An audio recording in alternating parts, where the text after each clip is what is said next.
இப்போ உணவு கட்டுப்பாட்ட நம்ம ஏன் ஏத்துக்கல அப்படின்னா, இப்போ வந்து நோய்களுக்கு காரணம் மக்களுக்கு தெரியும். சோறு தான் நோய்களுக்கு காரணம். உப்பு போட்டு சமைச்சு சாப்பிடுறது தான் நோய்களுக்கு காரணம்னு மக்களுக்கு தெரியும். அப்ப இத வந்து சாப்பிடவே கூடாதா? வாழ்நாள் முழுதும் சாப்பிடவே கூடாதா?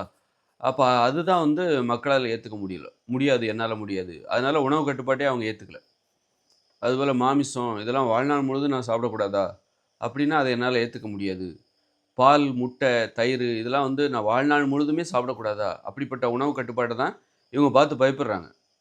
அப்போ உணவு கட்டுப்பாடு என்னன்னா, நீங்க 1 மாதத்திற்கு ஒரு முறை உணவு கட்டுப்பாட்டுக்கு விடுமுறை விடுங்கள். 1 மாதத்திற்கு ஒரு முறை நீங்க என்ன உணவெல்லாம் சாப்பிடணும்னு ஆசைப்படுறீங்களோ எல்லாத்தையும் சாப்பிடுங்க. டீ குடிங்க. டீ குடிக்கக்கூடாதுன்னு நெனச்சிருப்பீங்க. 1 மாசம் ஃபுல்லா டீ குடிக்காதீங்க. 1 மாசத்துக்கு 1 வாட்டி 2 நாள் உணவு கட்டுப்பாட்டுக்கு விடுமுறை விடுமுறை விட்டுருங்க 2 நாள். 2 நாள் நீங்க விரும்பிய அனைத்து உணவுகளையும் சாப்பிட்டுவிட்டு, மீண்டும் வந்து உணவு கட்டுப்பாட்டை கடைபிடிக்கத் தொடங்குங்கள். எதையெல்லாம் சாப்பிடக்கூடாதுன்னு அதெல்லாம் சாப்பிடாதீங்க. எதெல்லாம் நோய்களுக்கு காரணமோ அந்த உணவுகளை சாப்பிடாதீர்கள்.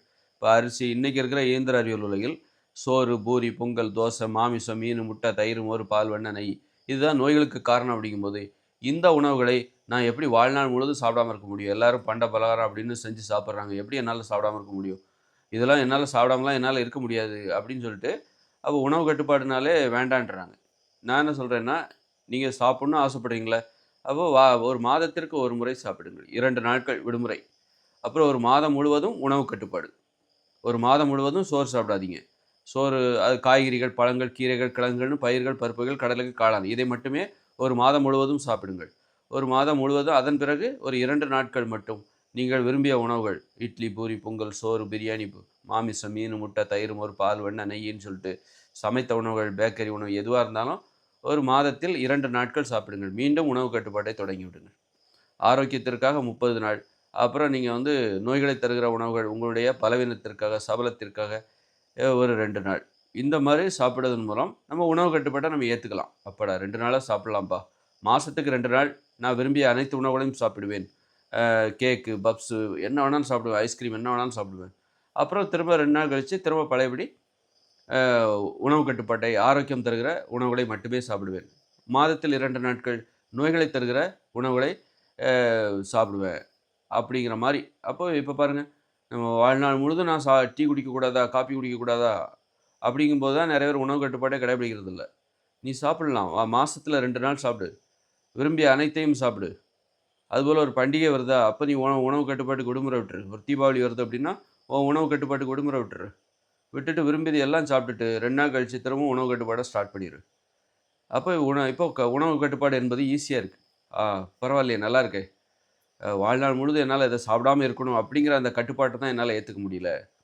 அப்போ நம்ம சாப்பிடலாம். ஆனா சாப்பிடக்கூடாது. ஆரோக்கியத்திற்காக ஒரு 30 நாள் சாப்பிடாமல் இருக்கிறோம். அதன் பிறகு ஒரு 2 நாட்கள் பலவீனத்திற்காக, சபலத்திற்காக அ நாம் வந்து 2 நாட்கள் நாம் சாப்பிடுகிறோம் மாதத்தில். இந்த மாரி ஒரு பண்டிகை தினம் வருதா, அன்னைக்கு நீங்க உங்க விடுமுறை விட்டுருங்க. உங்களுடைய உணவு கட்டுப்பாட்டுக்கு விடுமுறை விட்டுருங்க. விட்டுட்டு 2 நாள் பண்டிகை முடிஞ்ச பிறகு திரும்ப உணவு கட்டுப்பாட்டுக்கு வந்துருங்க. இந்த மாதிரி உணவு கட்டுப்பாட்டை கடைபிடிப்பதன் மூலம் இதை மனிதர்கள் ஏற்றுக்கொள்வார்கள்.